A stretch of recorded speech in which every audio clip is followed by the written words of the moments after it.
Study. Far from a democracy, the U.S. is a functional oligarchy. And this is what I've been saying for a while now. We are living in an oligarchy slash uh, uh, uh, fascist, corporatist. I mean, it's so many, it's so many things you could put this our government into, because they're not looking at the best interests of the people. They care about propping up themselves and propping up their businesses and their associates. They don't care anything about us Americans. But before we get started, go ahead and hit that like button, share this out so we can get this information out there. Subscribe if you're not already a subscriber, and hit that alarm bell so you know when I'm putting out new stuff. Now, when you hit that alarm bell, you can change it from personal to all. That way, you get all notifications for when I'm putting out stuff. Also, check out my link tree in the description. It has a link to my Patreon where I talk about things I can't talk about here. And there's also a link to my Instagram where I put out even more news. So check that out as well. All right, let's talk about this news. Americans are led to feel free through the exercise of meaningless choices. There are only two political parties. There is a reduction of the number of media companies. Banking has been reduced to only a handful of banks. Oil companies. These are important, and you're given very little choice. You know what your freedom of choice is in America? Paper or plastic. That was from the great George Carlin. I love that. You can check that clip out on YouTube. There are tons of clips of George Carlin, but that's one of my favorite, and it rings even more truer today. So democracy is on the ballot with the incessant, mindless talking point over and over, pushing by glassy-eyed Democrat Party surrogates this election cycle. And they're gonna recycle that talking point for as long as possible because that's all they got. They can't go off of their ideas because most American people don't believe in their ideas. If they really tell you how they feel, they can't go off of policy because look at the policy. The policy is destroying the country. This country, everyone's seeing that. So all they got is these little these little talking points. This a democracy and all this stuff. That's all they got. When they know we're not actually a democracy, we're a constitutional republic, which I always reiterate. I keep talking about that point. But the benefit of promoting quote unquote democracy as a central selling point to elect Democrats is that the term is amorphous. The vast majority of targeted voters who hear about the importance of democracy won't ever really think critically about what it entails or, more importantly, what it actually exists. Sad to say it doesn't. Democracy in America in 2022 is a childish fantasy, a pipe dream, a mirage. That the United States is a thriving democracy through persistent propaganda in public schools and corporate media has become an unquestionable article of faith.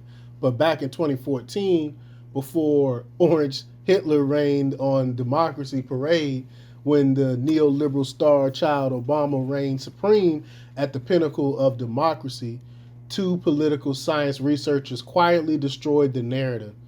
Instead of mindlessly adhering to the democracy mythology, the researchers quantitatively analyzed how the gear of government actually turned. They isolated thousands of policy decisions and stacked them up against public opinion, divided by economic status and interest groups.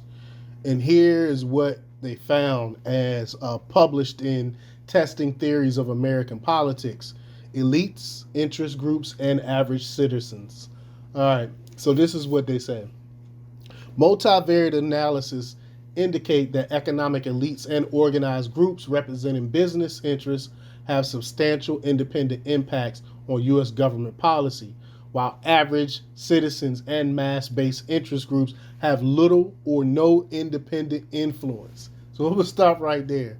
So basically, the populace, the normal people, we really don't have any say when it comes to any of this stuff. That's why the government can get away with putting out this stuff that most people don't even care about.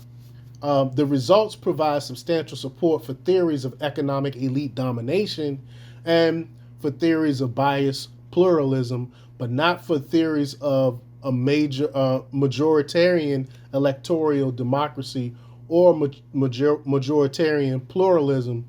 When a majority of the citizens disagree with the economic elites and or with organized interests, they generally lose. Moreover, because of the strong status quo bias built in the US political system, even when fairly large majorities of Americans favor policy change, they generally do not get it.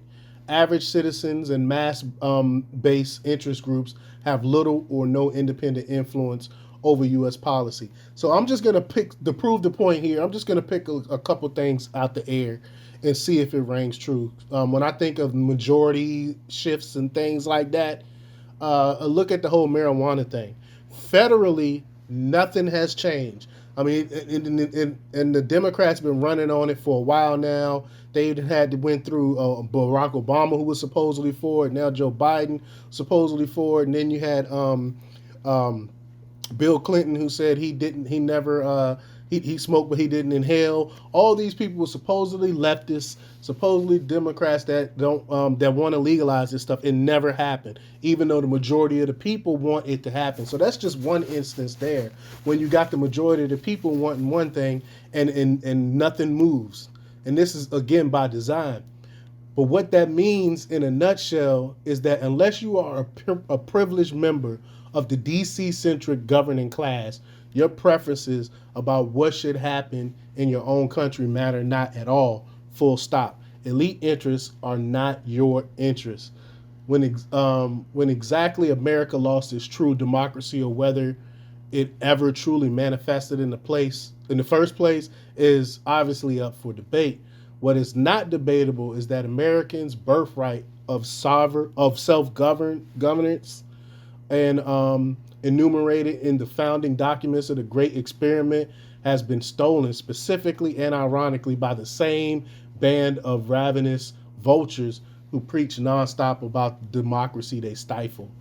It's crazy. And Trump was 100% right over the target when 100% right over the target when he promised to drain the swamp. Unfortunately, the swamp is murkier than it's ever been, with no real hope of remedy in the immediate future. But let me know what you think. Leave your comments down below. Like, share, and subscribe, and check out themarkrepublics.com for the latest in news. Until next time, peace.